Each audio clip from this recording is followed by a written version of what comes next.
जरा सोचिए, क्या होगा अगर मौत एक अंत नहीं बल्कि उसी खौफनाक दिन की फिर से शुरुआत हो। एक ऐसा टाइम लूप जहां दुश्मन आपकी हर अगली चाल पहले से जानता है। यहाँ जंग जीतने के लिए हर दिन मरना जरूरी है। पर क्या होगा जब आपको पता चले कि आप समय को नहीं बदल रहे बल्कि समय आपको अपना कैदी बना चुका है। तो आइए इस खतरनाक टाइम लूप का राज जानते हैं आज की इस धमाकेदार कहानी में। कहानी की शुरुआत में हम देखते हैं कि मिमिक्स नाम के खतरनाक एलियंस ने धरती पर हमला कर दिया था, जिनकी वजह से पूरी दुनिया तबाही की कगार पर पहुंच चुकी थी। शहर खंडहर बन चुके थे और इंसान अपनी आखिरी लड़ाई लड़ रहे थे। इन एलियंस से निपटने के लिए दुनिया की सारी सेनाएं एकजुट होकर एक बड़े हमले की तैयारी कर रही थीं, जिसे ऑपरेशन डाउनफॉल का नाम दिया गया था। इंसानों ने एक खास तरह का हाईटेक आर्मर सूट भी बना लिया था, जिसकी मदद से उन्होंने वर्डन की लड़ाई में जीत हासिल की थी। इस कामयाबी के बाद अब हर किसी को उम्मीद थी कि इस सूट की बदौलत वे एलियंस को हमेशा के लिए खत्म कर देंगे। ये सब चल ही रहा था कि कहानी में मेजर केज की एंट्री होती है, जो सेना में एक पब्लिक अफेयर्स ऑफिसर था। उसे लड़ाई झगड़े से दूर रहना पसंद था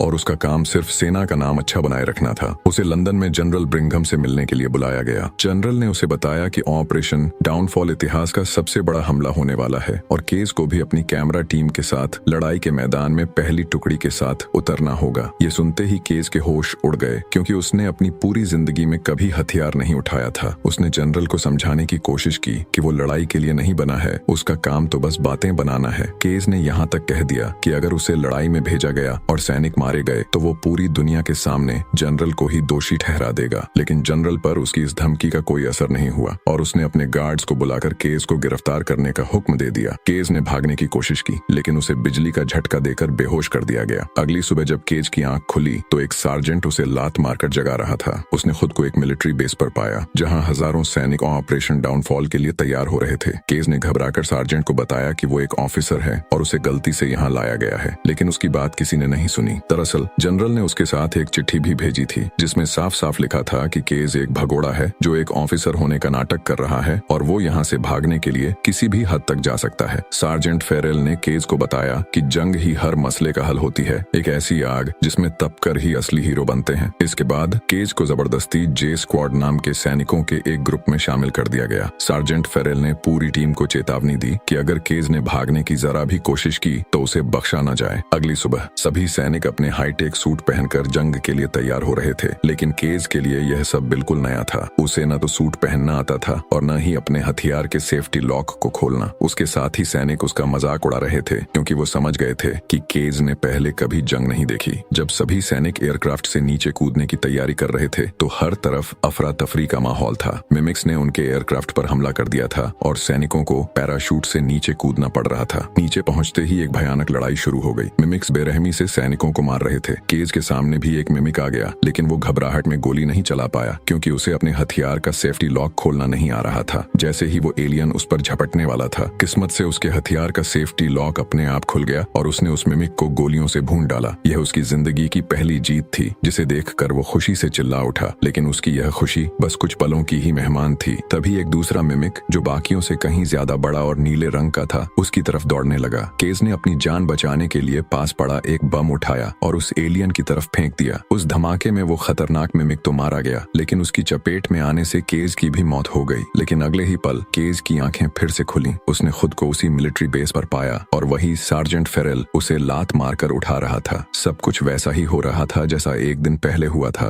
केस को यकीन नहीं हो रहा था कि यह क्या हो रहा है। उसे लगा शायद यह कोई बुरा सपना है, लेकिन जब अगली सुबह फिर से उसे जंग के मैदान में भेजा गया और वो ठीक उसी तरह मारा गया, तो उसे समझ आ गया कि वो किसी तरह के टाइम लूप में फंस चुका है। हर बार मरने के बाद उसकी आंखें उसी मिलिट्री बेस पर खुलती थीं। इस बार उसने सार्जेंट फेरेल को समझाने की कोशिश की कि दुश्मन को हमारे हमले की पहले से खबर है और हम सब एक जाल में फंसने जा रहे हैं, लेकिन सार्जेंट ने उसे पागल समझकर उसकी बात नहीं मानी। हर बार मरने के साथ केस एक बेहतर सैनिक बनता जा रहा था। उसे पता था कि कौन सा मिमिक कहां से हमला करेगा। इसी दौरान उसकी नजर सार्जेंट रीटा पर पड़ी, जिसे एंजल ऑफ वर्डन के नाम से जाना जाता था। केस उसे हर लूप में मरते हुए देखता था, लेकिन इस बार उसने अपनी जानकारी का इस्तेमाल करके रीटा को बचा लिया। रीटा यह देखकर हैरान रह गई कि एक नया सैनिक इतनी आसानी से मिमिक्स को कैसे मार रहा है। इससे पहले कि वो दोनों मारे जाते, रीटा ने केस से कहा, जब तुम जागो तो मुझे ढूंढना। अगली सुबह केस फिर से उसी बेस पर जागा। इस बार उसका मकसद साफ था। वो किसी तरह सार्जेंट की नजरों से बचकर रीटा तक पहुंच गया और उसे वो सारी बातें बताई जो रीटा ने लड़ाई के मैदान में उससे कही थी। रीटा उसे फौरन अपने साथ एक सुनसान जगह पर ले गई, जहां एक साइंटिस्ट साइंटिस्ट पहले से मौजूद था। केज ने उलझन में पूछा कि आखिर उसके साथ ये हो क्या रहा है। तब साइंटिस्ट, जिसका नाम डॉक्टर कार्टर था, ने उसे समझाया कि मिमिक्स कोई अलग अलग जीव नहीं बल्कि एक ही दिमाग से चलने वाली सेना है। उस दिमाग को ओमेगा कहा जाता है। ओमेगा के पास वक्त को कंट्रोल करने की ताकत है। जब भी उसका कोई खास सैनिक, जिसे अल्फा कहते हैं, मारा जाता है तो ओमेगा पूरे दिन को रीसेट कर देता है। डॉक्टर कार्टर ने बताया कि अल्फा, जिसे केज ने मारा था, वो मिमिक्स का नर्वस सिस्टम है, जबकि ओमेगा उनका दिमाग है। डॉक्टर कार्टर ने आगे बताया, जब तुमने उस नीले अल्फा को मारा तो उसका खून तुम्हारे शरीर में चला गया। इसी वजह से तुमने अनजाने में ओमेगा की ताकत अपने अंदर ले ली। अब जब भी तुम मरते हो, ओमेगा को लगता है कि उसका एक अल्फा मारा गया है और वो दिन को फिर से शुरू कर देता है। केज यह सुनकर चौंक गया। तब रीटा ने खुलासा किया कि वर्डन की लड़ाई में उसके साथ भी ठीक यही हुआ था। उसने भी एक अल्फा को मारकर यह ताकत हासिल की थी, लेकिन एक लड़ाई के दौरान वो बुरी तरह घायल हो गई और अस्पताल में उसे किसी और का खून चढ़ा दिया गया, जिससे उसकी यह शक्ति हमेशा के लिए खत्म हो गई। रीटा ने यह भी बताया कि वर्डन में इंसानों की जीत असल में ओमेगा का एक जाल था, ताकि इंसान ऑपरेशन डाउनफॉल के लिए अपनी पूरी ताकत झोंक दें और हमेशा के लिए खत्म हो जाए। अब केज को पूरी तस्वीर साफ हो चुकी थी। उसे समझ आ गया था कि एलियंस को हराना लगभग नामुमकिन है, क्योंकि वो हर बार लड़ाई से पहले ही नतीजा जानते हैं। उसने रीटा से पूछा, तो अब हमें क्या करना होगा? रीटा ने उसे बताया कि ओमेगा उसे उसके सपनों में दिखाई देगा। जब उसे ओमेगा की सही लोकेशन पता चल जाए तो केज को उसे वहां ले जाना होगा ताकि रीटा उसे खत्म कर सके। लेकिन जब तक ऐसा नहीं होता,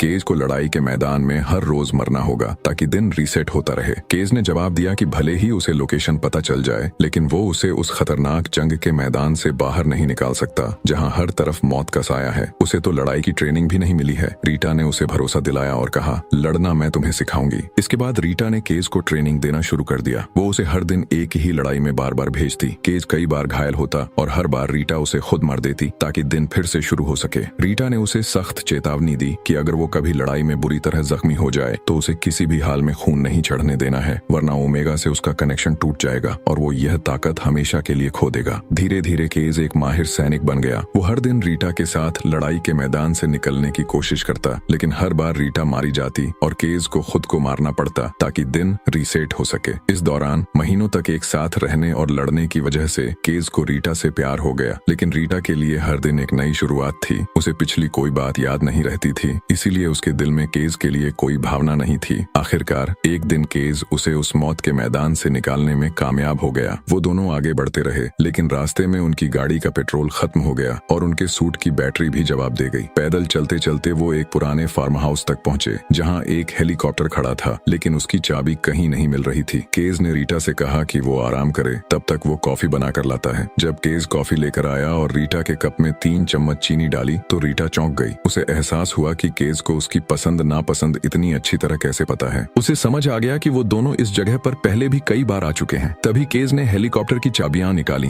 वो गुस्से में चाबी छीनकर हेलीकॉप्टर की तरफ भागी। केज ने उसे रोकने की कोशिश करते हुए बताया कि पास की झाड़ियों में एक मिमिक छिपा हुआ है। जैसे ही तुम इंजन स्टार्ट करोगी वो हमला कर देगा। मैंने तुम्हें बचाने की बहुत कोशिश की, लेकिन तुम हर बार यहीं आकर मारी जाती हो। रीटा ने जवाब दिया, मैं एक सैनिक हूँ, पीछे हटना मेरी फितरत नहीं, और वैसे भी मेरी मौत से तुम्हें क्या फर्क पड़ता है। केज ने भावुक होकर कहा, काश मैं तुमसे कभी मिला ही ना होता, लेकिन अब मैं तुम्हें जानता हूँ। जैसे ही रीटा ने हेलीकॉप्टर स्टार्ट किया, मिमिक ने उस पर हमला कर दिया और वो बुरी तरह घायल हो गई। मरने से पहले उसने केज को बताया कि उसका मिडिल नेम रोज है। इसके बाद एक दूसरा मिमिक केज को भी मार डालता है। दिन फिर से रीसेट हो जाता है। इस बार केज पूरी तरह टूट चुका था। उसने फैसला किया कि वो अब अकेला ही जाएगा। वो लड़ाई के मैदान से बचकर निकला और हेलीकॉप्टर लेकर उस डैम पर पहुंचा, जहां विजन में उसने ओमेगा को देखा था। लेकिन वहां पहुंचकर उसे एहसास हुआ कि यह सब एक जाल था। ओमेगा वहां नहीं था, बल्कि एक अल्फा मिमिक उसका इंतजार कर रहा था, जिसका मकसद उसे मारना नहीं बल्कि उसका खून बहाकर उसकी शक्तियां छीनना था। इससे पहले कि वो अल्फा कामयाब हो पाता,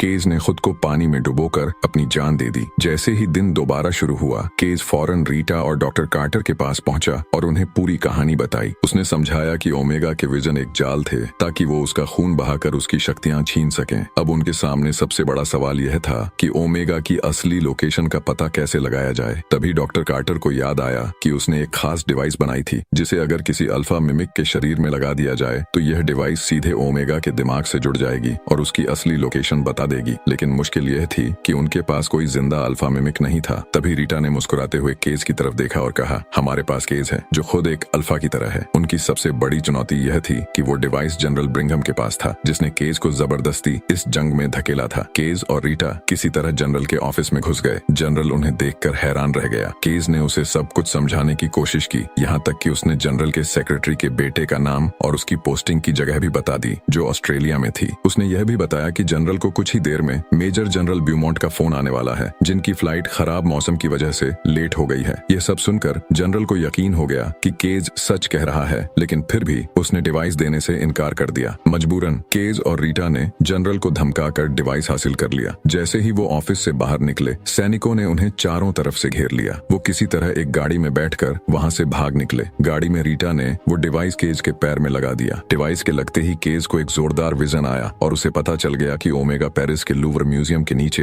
एक पार्किंग गैराज में छिपा हुआ है। तभी उनकी गाड़ी का पीछा कर रहे सैनिकों ने उनकी गाड़ी को टक्कर मार दी, जिससे एक भयानक एक्सीडेंट हुआ और केज बुरी तरह घायल हो गया। जब केज की आंख खुली तो उसने खुद को एक अस्पताल में पाया। उसे एहसास हुआ कि डॉक्टरों ने उसकी जान बचाने के लिए उसे किसी और का खून चढ़ा दिया है। इसका मतलब साफ था, उसकी दिन को रीसेट करने की ताकत हमेशा के लिए खत्म हो चुकी थी। रीटा वहां पहुंची और उसे मारने ही वाली थी कि केज ने उसे रोककर बताया कि अब वो समय को दोबारा शुरू नहीं कर सकता। उनके पास अब सिर्फ एक ही मौका था। इसके बाद वो दोनों केज के पुराने साथी यानी जे स्क्वाड के पास गए। केज ने उन्हें सारी सच्चाई बताई, लेकिन किसी ने उसकी बात पर यकीन नहीं किया। तभी वहां रीटा व्रतास्की पहुंची, जो हर सैनिक के लिए एक हीरो थी। उसे देखकर सभी ने केज की बात पर भरोसा कर लिया और उसका साथ देने के लिए तैयार हो गए। फिर वो सब उस जगह के लिए निकल पड़े जहां ओमेगा छिपा हुआ था, लेकिन वहां पहुंचते ही मिमिक्स की एक विशाल सेना ने उन पर हमला कर दिया। एक एक करके केज के सभी साथी मारे गए। अंत में सिर्फ केज और रीटा ही जिंदा बचे, जो ओमेगा के ठिकाने तक पहुंचने में कामयाब हो गए। अंदर पहुंचकर उन्होंने देखा कि एक अल्फा मिमिक ओमेगा की रखवाली कर रहा था। ओमेगा पानी के नीचे छिपा हुआ था। केज ने रीटा से कहा कि वो अल्फा का ध्यान भटकाने के लिए दूसरी तरफ जाएगा, ताकि रीटा ओमेगा को खत्म कर सके। लेकिन रीटा ने देखा कि केज बुरी तरह घायल था, इसलिए उसने खुद अल्फा का ध्यान भटकाने का फैसला किया। जाने से पहले उसने केज से कहा, तुम एक अच्छे इंसान हो, काश मैं तुम्हें और बेहतर तरीके से जान पाती। रीटा यह कहकर दूसरी दिशा में दौड़ने लगी और अल्फा मिमिक उसका पीछा करने लगा। केज धीरे धीरे ओमेगा की तरफ बढ़ने लगा। तभी उसे एक जोरदार चीख सुनाई दी, जिससे वो समझ गया कि अल्फा ने रीटा को मार दिया है। अब वो अल्फा भी पानी में कूद गया और तेजी से केज की तरफ बढ़ने लगा। इससे पहले कि केज ओमेगा तक पहुंच पाता, अल्फा ने उसे अपने नुकीले पंजों से बुरी तरह घायल कर दिया। लेकिन मरने से ठीक पहले केज ने हिम्मत नहीं हारी। उसने अपने पास मौजूद सारे बमों की पिन एक साथ खींची और उन्हें ओमेगा की तरफ उछाल दिया। बम सीधा ओमेगा के ऊपर जाकर गिरे और एक इतना भयानक धमाका हुआ कि पूरा इलाका दहल गया। उस धमाके में ओमेगा और अल्फा दोनों ही मारे गए। जैसे ही ओमेगा नष्ट हुआ, उसका नीला खून पानी में फैल गया और केज की बॉडी उस खून में डूब गई। अगले ही पल केज की आंखें खुली, लेकिन इस बार वो मिलिट्री बेस पर नहीं बल्कि एक हेलीकॉप्टर में था। वो 2 दिन पीछे यानी उस दिन पहुंच चुका था जब वो पहली बार जनरल ब्रिंघम से मिलने जा रहा था। इस बार हालात बिल्कुल अलग थे। टीवी पर न्यूज चल रही थी कि पेरिस में एक रहस्यमयी ऊर्जा का विस्फोट हुआ है, जिसके बाद पूरी दुनिया में मिमिक्स अचानक मर रहे हैं। असल में यह वही धमाका था जो केज और रीटा ने मिलकर किया था। अब युद्ध खत्म हो चुका था और इंसानों की शानदार जीत हुई थी। मेजर केज एक हीरो की तरह लंदन में उतरा। इस बार कोई उसे जबरदस्ती जंग में नहीं भेज रहा था, क्योंकि अब जंग बची ही नहीं थी। उसने अपने जे स्क्वाड के सभी साथियों को देखा, जो जिंदा और पूरी तरह सुरक्षित थे। यह देखकर उसे एक गहरी राहत महसूस हुई। फिर उसकी नजरें उसे ढूंढने लगीं, जिसके लिए वो यहाँ आया था। वो उसी ट्रेनिंग ग्राउंड में गया जहाँ वो हमेशा रीटा से मिलता था। रीटा अपने सैनिकों को ट्रेनिंग दे रही थी। उसने केज को देखा और ठीक उसी रूखे अंदाज में बात की जैसे उसने पहली मुलाकात में की थी। उसे कुछ भी याद नहीं था, न वो लड़ाइयाँ, न वो मौतें और न ही केज का प्यार। लेकिन केज उसे देखकर बस मुस्कुरा रहा था। उसे इस बात से कोई फर्क नहीं पड़ता था कि रीटा को कुछ याद है या नहीं। उसके लिए सबसे बड़ी खुशी यही थी कि रीटा जिंदा थी, बिल्कुल वैसी ही जिससे वो प्यार करता था। और इसी खूबसूरत मुस्कान के साथ यह कहानी यहीं खत्म हो जाती है। यह एक ऐसी जीत थी। उम्मीद है आपको ये कहानी पसंद आई होगी। अगर पसंद आई हो तो वीडियो को लाइक करने के साथ ही हमारे चैनल को सब्सक्राइब करना ना भूलें। जल्दी ही मिलते हैं एक और नई वीडियो के साथ।